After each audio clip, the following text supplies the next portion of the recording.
बिस्मिल्लाहिर्रहमानिर्रहीम। अस्सलाम वालेकुम नाज़रीन कराम, मैं हूं मखदूम शहाबुद्दीन और आप देख रहे हैं मेरा फेसबुक और यूट्यूब चैनल। उम्मीद करता हूं आप सब लोग बखैर वाफियत होंगे और जहां भी होंगे अपने अहले खाना समेत खुश भी होंगे और महफूज भी। नाज़रीन कराम, बरोज़ जुम्मा सदर मुमलिकत डॉक्टर आरिफ अलवी ने खुलकर खेलने का फैसला कर लिया है। और अगर यह कहा जाए कि सदर मुमलिकत रंदा फेरने के लिए तैयार बैठे हैं तो यह कहना गलत नहीं होगा। इसके साथ ही साथ कुछ और बड़ी अहम डेवलपमेंट्स हैं। एक जानिब तो वली अहद मोहम्मद बिन सलमान का दौरा पाकिस्तान है और इस दौरे से पहले ही पाकिस्तान तहरीक इंसाफ के स्पोक्स पर्सन शहबाज गिल साहब ने वली अहद से यह मुतालबा किया कि आप पाकिस्तान के मामलात और इमरान खान साहब के लिए फेयर ट्रायल में अपना किरदार अदा करें। अब वली अहद के दौरे से पहले ही इमरान खान साहब सुरखरू हो गए हैं। दूसरी जानिब पीपल्स पार्टी इमरान खान के दिफा में सामने आ गई है। खुलकर पाकिस्तान पीपल्स पार्टी ने इमरान खान के लिए आवाज उठा दी है। यह अनहोनी किस तरह से हो गई और यह खेल और इस खेल के डायनामिक्स किस तरह से बदलने वाले हैं, ये तीन बड़ी अपडेट्स हैं। लेकिन उससे भी बड़ी और सबसे बड़ी खबर जो मैंने आपके सामने रखनी है वो है DGISI से कप्तान के खिलाड़ी की मुलाकात। और इस मुलाकात के बाद मामलात ठीक होने के बजाय मामलात मजीद आप ये कह सकते हैं कि एग्रेसिव साइड पे जा रहे हैं और खेल जो है वो बिगड़ने के करीब है और खेल या फिर बिगड़ चुका है। ये चार बड़ी अहम डेवलपमेंट्स सारी की सारी आपके सामने रखेंगे। और अगर अभी तक आपने चैनल को इस वीडियो को लाइक नहीं किया और कमेंट नहीं किया तो वो जरूर कर लें। हमारे चैनल्स को रिपोर्ट किया जाता है और उस असर को तोड़ने के लिए आपके लाइक्स और कमेंट्स बहुत ज्यादा जरूरी होते हैं ताकि हमारी आवाज जो हक और सच की आवाज है, सहाफत जो कि हकीकी सहाफत है, हकीकी आजादी के लिए वो मजीद लोगों तक पहुंच सके। अच्छा, सबसे पहले एक अफसोसनाक खबर है और पूरी कौम के दिल टूटे हैं ये खबर सुन के। बनू के इलाके जानी खेल में फौजी काफले के करीब एक खुदकुश हमला हुआ है और पाक फौज के 9 जवानों ने जामे शहादत नोश कर लिया है। पाक फौज के शोबा ताल्लुकात आमा के मुताबिक फौजी काफले के करीब मोटरसाइकिल सवार हमला आवर ने खुदकुश हमला किया। इस प्यार के मुताबिक खुदकुश हमले में पाक फौज के 9 जवान शहीद और 5 सिक्योरिटी एहलकार भी जख्मी हुए। शोदा में एक JCO नायब सूबेदार सनोबर अली भी शामिल हैं। वाकई के बाद सिक्योरिटी फोर्सेज ने इलाके का मुहासरा करके सर्च ऑपरेशन शुरू किया और इस सब के अंदर जो कुर्बानी है पाकिस्तान की अफवाज की जानिब से या हमारे जवानों की जानिब से जो सरहद पे मौजूद हैं, जो अपने घर वालों से दूर मौजूद हैं, जो त्यौहार अपने घर वालों से दूर करते हैं।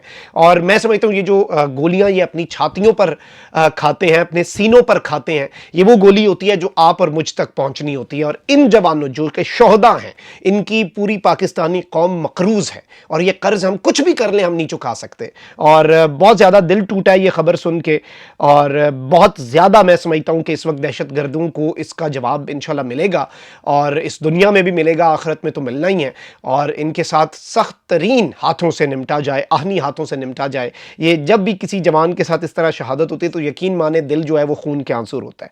अब नाज़रीन किराम आ जाते हैं कुछ बड़ी इंपॉर्टेंट डेवलपमेंट्स और कुछ बड़ी खबरों के ऊपर जो आपके सामने रखनी है। और जिस वक्त तक हो सकता है आप ये वीडियो देख रहे हो तब तक सदर मुमलिकत ने वो धमाका कर भी दिया हो। Although I am recording this video early morning और ये आपके पास जब तक आएगी उस वक्त तक हो सकता है कि आप वो धमाका देख चुके हो, लेकिन हो सकता है ये अगले 1-2 दिन में भी आए, तो ये भी एक्सपेक्टेड है या फिर इवन आफ्टर जुम्मा। तो इस सब में मैं आपको इस खबर की तरफ आता हूँ जो सदर मुमलिकत सरप्राइज देने वाले हैं और DGISI वाली मुलाकात। लेकिन पहले आप ये देखें कि पीपल्स पार्टी के सेनेटर रजा रबानी ने कहा है कि कौमी असम्बली की तहलील के बाद इलेक्शन कमीशन में इंतखाबात का अमल शुरू हो चुका है। सिफारतकारों की इनफरादी हैसियत में चीफ इलेक्शन कमिश्नर से मुलाकात गैर मुनासिब है। अब पीपल्स पार्टी जो है वो खुलकर एक जानिब तो एस्टैब्लिशमेंट को टफ टाइम दे रही है, दूसरी जानिब ये भी मौक़िफ़ है कि एस्टैब्लिशमेंट भी टफ टाइम दे रही है और पीपल्स पार्टी के लोगों के नाम नो फ्लाई लिस्ट में डाले गए। और आइंदा आप देखेंगे सितंबर जो है वो बहुत से सियासतदानों के लिए, चाहे उनका ताल्लुक किसी भी सियासी जमात से, उनके लिए सितमगर साबित होगा और नैब जो है वो शिकंजा कसेगा और एक आप कह लें कि एक कौमी सतह पर आप देखेंगे कि एक नया सिस्टम जो है उसकी तरफ कदम बढ़ेगा। लेकिन इस सब में इलेक्शन कमीशन जो है और चीफ इलेक्शन कमिश्नर के ऊपर एक बहुत बड़ा अदम एतमाद है कि वो भाई इनफरादी हैसियत में सिफारतकारों से मिलकर क्या कर रहे हैं। जैसे अमेरिकन सफीर मिला चीफ इलेक्शन कमिश्नर से, ये बहुत ज़्यादा क्वेश्चनेबल है। और एक बयान में इन्होंने कहा कि सिफारतकारों की जानिब से इलेक्शन के वक्त और शफाफियत पर बयान देना दुरुस्त नहीं है। इन्होंने कहा कि इंतखाबात पाकिस्तान का अंदरूनी मामला है, हमारी बची कुची सियासी खुद मुख्तारी को बाहर से बयानात और मुशाहिदों से पामाल न किया जाए। हम क्लाइंट रियासत नहीं है, हमारी सियासी और माली खुद मुख्तारी पर वक्ती समझौता हुआ, लेकिन हम काबिल फ़ख्र कौम है। और वैसे ये स्टेटमेंट बड़ी रीज़नेबल स्टेटमेंट है और मैं समझता हूँ कि ये मुनासिब स्टेटमेंट है। अच्छा, अब नदीम अफजल चंद साहब हैं, पाकिस्तान पीपल्स पार्टी से उनका ताल्लुक है, पहले भी उसी से था ताल्लुक, अब बीच में पीटीआई में आए, लेकिन पीपल्स पार्टी के ये बड़े करीब हैं जरदारी साहब के भी। और पीपल्स पार्टी इस वक्त आपको पता है कि 90 दिन में इंतखाबात का मुतालबा दो ही सियासी जमातों का रह गया, पाकिस्तान तहरीक इंसाफ और पीपल्स पार्टी का। इस सब में ये कह रहे हैं कि जी नदीम अफजल चंद साहब ने एक स्टेटमेंट दी है कि जो इमरान खान के साथ हो रहा है ये अदल नहीं है, ना इमरान खान के दौर में अदल हो रहा था, ना उनके साथ अदल हो रहा है।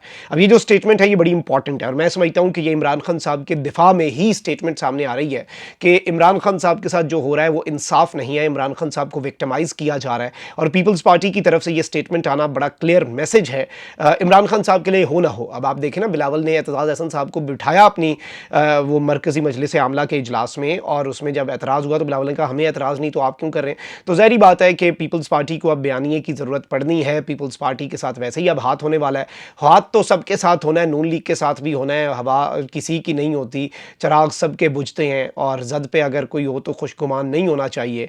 और वही बात है, दुश्मन मरे तो खुशी ही ना करिए, सजना भी मर जाना। तो ये सारे शिकंजे जो इनसे तैयार करवाए गए थे, उन शिकंजों में इन्होंने भी फंसना है और शिकारी ने तो शिकार करना है। इन्होंने शिकारी को खुद जाल तैयार करके बुन कर दिया बड़ा अच्छा कस के, और अब वो इनके ऊपर भी लगाएगा, क्योंकि उसे तो इन्होंने ज़्यादा ज़रा कैपेसिटी से ज़्यादा जाल बुन के दे दिए थे। अब उसमें ये सब आएंगे और ये अब उसके लिए तैयार हो जाए। अब आप देखें ना कि हद ये है, मजाक ये है अवाम के साथ और अवाम के जज्बात के साथ और अवाम के एहसासात के साथ ये खिलवाड़ नहीं तो और क्या है। आप यहीं से अंदाज़ा लगाएं कि नून लीग भी महंगाई के खिलाफ एहतजाज कर रही है, आप यहीं से सोच लें। अच्छा, वहीं दूसरी जानिब बड़ी इंटरेस्टिंग कुछ डेवलपमेंट्स हैं जो आपके सामने रखनी है। और एक जानिब वली अहद के दौरे पाकिस्तान की बाज़गश्त है। शहबाज गिल साहब ने कल ये बात कही, ट्वीट किया, उन्होंने कहा कि वली अहद को पाकिस्तान में बरवक्त इंतखाबात में अपना किरदार अदा करना चाहिए, इमरान खान साहब के लिए फेयर ट्रायल के लिए अपना किरदार अदा करना चाहिए। अब सऊदी अरब के पाकिस्तान में सबसे ट्रस्टेड अगर कोई शख्सियत है ना तो वो है पाकिस्तान उलमा काउंसिल के चेयरमैन अल्लामा ताहिर अशरफी साहब। अब उन्होंने कुछ स्टेटमेंट्स दी हैं। एक जानिब तो जो साइफर लीक हुआ था द इंटरसेप्ट में, आई थिंक कि उस साइफर के ऊपर क्वेश्चंस थे, मैं उसे आज भी मुबैना साइफर बुलाता हूं, लेकिन वो मुबैना साइफर अब क्यों नहीं रहा या आइंदा आने वाले दिनों में क्यों नहीं होगा, क्योंकि तफ्तीशी टीम ने इमरान खान साहब से साइफर केस में पूछा कि आपसे साइफर गुम हुआ तो उस अखबार के पास कैसे पहुंचा, यानी अगर उस अखबार के पास साइफर पहुंचा है तो वो इमरान खान साहब ने पहुंचाया, ये अदालत में साबित कर रहे हैं। लेकिन इससे ये इनडायरेक्टली ये साबित कर रहे हैं कि वो साइफर ठीक है, और वो साइफर तो बड़ा खतरनाक था जो इंटरसेप्ट में आया था, और उसमें उस शख्स ने ये बात कही कि ये सोलली इमरान खान साहब का डिसीजन था रशिया का दौरा। लेकिन अब अल्लामा ताहिर अशरफी साहब ने, जो इमरान खान साहब आज फिर सुरखरू हुए हैं और वली अहद के दौरे से पहले इंटरनेशनली इमरान खान साहब सुरखरू हुए हैं, इन्होंने कहा है कि कमर जावेद बाजवा ने बताया कि दौरा रूस के लिए साबिक वजीर आजम को हमारी तायीद हासिल है।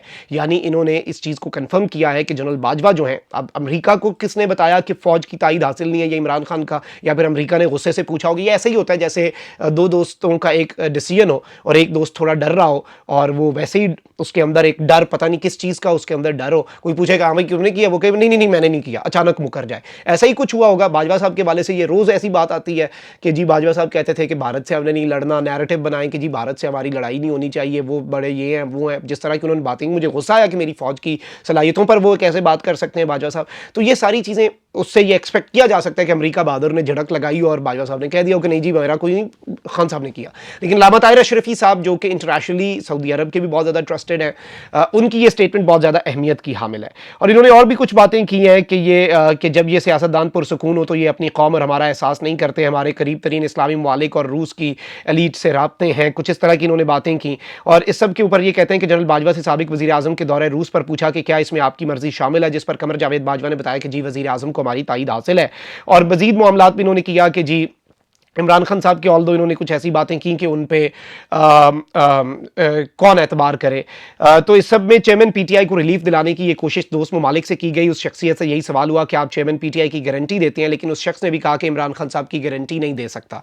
यानी कहीं पे कुछ बात हुई है और इंटरनेशनली खान साहब के लिए रिलीफ की बातें चल रही हैं, लेकिन मेरे लिए ये मैटर नहीं करता इनका दावा, मेरे लिए ये दावा मैटर करता है कि तारीख में इमरान खान साहब सुरखरू होते जा रहे हैं। और साइफर के मामले के साथ अगर जनरल बाजवा की तायीद की बात हो इदारे की तायीद, इमरान खान साहब और इदारा एक पेज पे, रूस का दौरा, तो ये चीज़ें समझ आती हैं। अच्छा, अब ज़रा आ जाते हैं मेन खबर के ऊपर, और ये कामरान यूसुफ साहब हैं, सहाफ़ी हैं, और ये ताकतवर हलकों के हवाले से भी चीज़ों को कवर करते हैं। इन्होंने एक बहुत बड़ा क्लेम किया, एक बहुत बड़ा दावा किया है, और वो ये है कि सदर मुमलिकत डॉक्टर आरिफ अलवी जो हैं, उन्होंने जिस तरह से आप देखें ना कि ऑफिशियल सीक्रेट एक्ट और आर्मी एक्ट में जो अमेंडमेंट है उसके ऊपर जो उन्होंने एक मौक़िफ़ अपनाया, जो एक नैरेटिव अपनाया, और जिस तरह से वो पब्लिकली ही केम आउट, तो उसके बाद ऑब्वियसली इदारा भी देख रहा था, लेकिन उसके बाद ये इत्तला है और ये कंफर्म हो रहा है कि DGISI lieutenant general Nadeem Anjum जो हैं वो सदर मुमलिकत डॉक्टर आरिफ अलवी से मिले।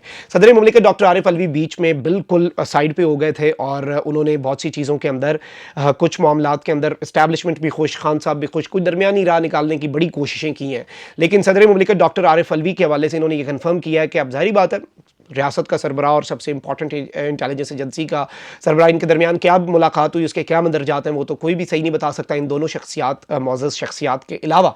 लेकिन उस मीटिंग के 1 घंटे बाद ही सदर मुमलिकत डॉक्टर आरिफ अलवी ने इलेक्शन कमीशन को खत लिख दिया कि 90 दिन में इंतखाबात होना ज़रूरी है, आएँ जी इंतखाबात पे बात करते हैं, इंतखाबात के लिए आएँ। उसके बाद चीफ इलेक्शन कमिश्नर का इनकार, और फिर वजारत कानून का भी उसी तरह का जवाब कि ये अब सदर का इख्तियार नहीं रहा, क्योंकि जो इलेक्शन एक्ट है उसमें तरमीम हो चुकी है, तो अब ये सदर का इख्तियार नहीं रहा। वो इस जानिब बड़ा वाज़ेह इशारा है कि सदर मुमलिकत ने उस मुलाकात के अंदर जो मफाहमत की आखिरी कोशिश थी, उस मफाहमत की आखिरी कोशिश को ख़त्म किया, उसे उन्होंने रिजेक्ट किया, और उसके बाद सदर मुमलिकत ने खुलकर जारहाना इनिंग्स खेलने का फैसला किया, और ये उनका ख़त उस सिलसिले की कड़ी है। अब इस सब के अंदर सदर मुमलिकत डॉक्टर आरिफ अलवी ने, जो अपने लीगल एडवाइज़र हैं, एक रिटायर्ड जस्टिस, उनसे मशवरा किया, और उन्होंने भी यही बात बताई है कि आप इलेक्शन की डेट दे सकते हैं। हो सकता है जब आप ये वीडियो देख रहे हैं उस वक्त तक सदर ने ये डेट दे दी हो, क्योंकि हमारी इत्तलात भी यही है कि सदर मुमलिकत अभी एट एनी मोमेंट वो नवंबर में इलेक्शन की डेट दे सकते हैं। ऑल्दो उस पर अमल दरामद नहीं होगा, आपको भी पता है निज़ाम कितना ताकतवर है, लेकिन फिर ये मामला सुप्रीम कोर्ट जाएगा, और सदर मुमलिकत को ये लीगल एडवाइस दी गई है कि जी आपके लिए आइन मुकदम होना चाहिए। देखें आपके सामने जब दो चीज़ें हैं, एक इलेक्शन एक्ट 2017 और उसमें 2023 में की गई एक तरमीम है, तरमीम की हैसियत का आइन से ज़्यादा है, और आइन में अगर आपको तरमीम करनी हो तो उसके लिए आपको 2/3 मेजॉरिटी चाहिए होती है। तरमीम के लिए आपको सिंपल मेजॉरिटी चाहिए, जो कि पिछली हुकूमत वारदात डाल के चली गई। जब आपके पास ये दोनों चीज़ें हों तो सुप्रीम कोर्ट का बड़ा, चाहे जस्टिस काजी फाइजी से आ जाए, जो मर्जी आ जाए, जब ये दोनों चीज़ें उनके सामने रखी जाएंगी, वो किसी भी मुंह से ये नहीं कह सकते कि जी आइन मुकद्दम नहीं है उस पर, बल्कि ये जो एक जो एक ऐसी पार्लियामेंट जो अपनी लेजिटिमेसी भी खो चुकी थी, उसने सिर्फ और सिर्फ एक तरमीम करके आइन से मुतसादम कोई तरमीम कर दी, तो वो भी इस पर बात कर ही नहीं सकेंगे, क्योंकि इतनी ये बहुत वाज़ेह ओपन एंड शट केस है। तो ये सदर मुमलिकत एक बहुत बड़ा सरप्राइज़ दे सकते हैं, और कप्तान के खिलाड़ी से DGISI की जो मुलाकात है उसके कुछ मस्बत आप ये कह सकते हैं कि इशारे उसके बाद जो मिल रहे हैं वो इस जानिब इशारा कर रहे हैं कि जो दाल है वो नहीं गली, और चीज़ें अल्लाह ना करे, मैं समझता हूँ मुल्क के लिए बेहतर होना चाहिए, सब एक पेज पे होने चाहिए, मेरी ये राय है। कुछ लोग इससे इख्तलाफ कर सकते हैं, कुछ इससे इत्तफाक कर सकते हैं, बट मेरी हम्बल ओपिनियन यही है। लेकिन चले, अब क्या हो सकता है, ख्वाहिश तो हमारी यही है कि सब कुछ अच्छे तरीके से हो, अफ़ाम तफ़हीम से हो, इदारों में टकराव ना हो, ये सब कुछ। लेकिन हमारे मुल्क में अब जो चल रहा है, अल्लाह हमारे मुल्क पर रहम करे। अल्लाह निगहबान। पाकिस्तान जिंदाबाद।